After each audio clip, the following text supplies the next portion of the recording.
Now I would like to give floor to Sajid Hussain, Secretary Information, UK PNP. You have the floor.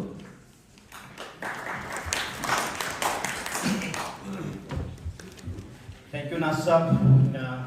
Ladies and gentlemen, distinguished member of this honorable gathering, I came from Brussels to discuss a matter of great significance not only for the South Asian region, but for the principle of justice, human dignity, and international law.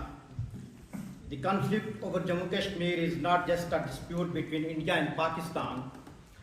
It is a human tragedy that has denied millions of people their right to self-determination for over 7 decades. The historical state of Jammu and Kashmir was a princely state, diverse in its cultures, language, and religion. At the time of the partition of British India in 1947, the people of Jammu and Kashmir were promised the right to determine their own future.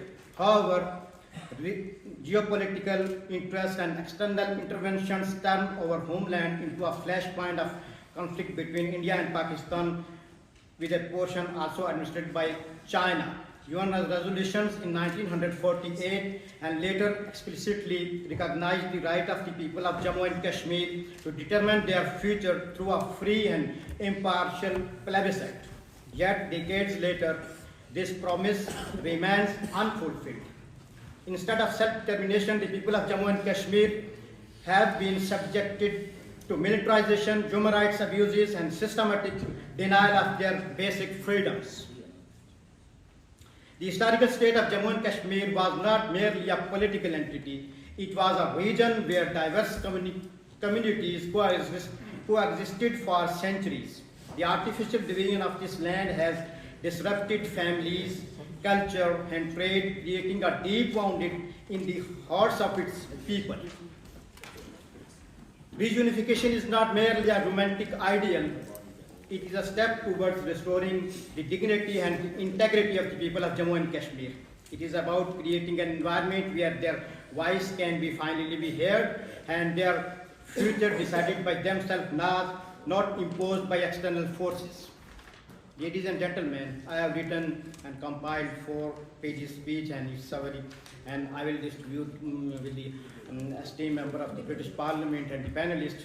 But I am skipping all these pages, and I will go further on the latest deteriorating human rights situation in Azad Jammu and Kashmir, where they have actually issue an ordinance. President have issued ordinance, and people are protesting on the roads.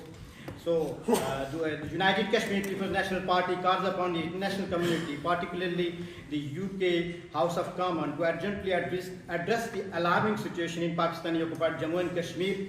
The recent enactment of Peaceful Assembly and Public Order Ordinance 2024 by the so-called Azad Jammu and Kashmir government under a directive from Islamabad has sparked widespread protests across the region. The ordinance, which effectively suppressed the fundamental right to peaceful assembly, has led the mass demonstration in town and cities through POJK. Dozens of political leaders and activists, including Ali Shamrez, president of UK NSO, and Rashid Ahmad, have been unlawfully detained for opposing this draconian law. These actions constitute a clear violation of human rights violations, international law, and democratic principles. The UK PNP strongly condemns these oppressive measures and demand the immediate release of all political detainees, the use of coercive legislation to silence dissident voices in POJK, highlight Islamabad disregard for the right of the occupied region people. We urge the international community, especially the UK Parliament, to intervene and hold Pakistan accountable for its blatant human rights violation in POJK. The passage of this ordinance is not only an attack on basic freedom of the people, but also a continuation of Islamabad's systematic exploitation of the region. Immediate release of detainees, all leaders, activists, and citizens arrested under the Peaceful Assembly and Peaceful Ordinance 2024 must be released without delay. And the repeal of ordinance, the draconian law must be withdrawn to ensure the protection of the fundamental rights. international scrutiny. The UN Human Rights Organization and democratic nations must stand by fact-finding missions to assess the deteriorating human rights situation in POJK, and Pakistan must be held accountable for its action and its continued illegal occupation of Jammu and Kashmir. The people of POJK deserve the right of free speech, peaceful assembly and self-determination without interference from Islamabad. The UK PNP urged the global community to stand in solidarity with the oppressed people of the region and take meaningful steps to protect their rights. And last but not least, when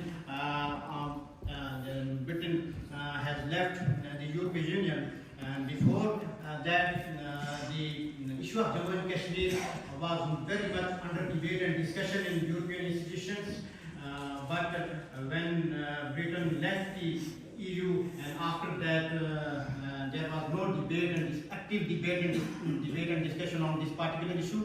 And I request the British Parliament and British MPs to use their good offices to follow up on the 2007 report on Jammu and Kashmir. Thank you.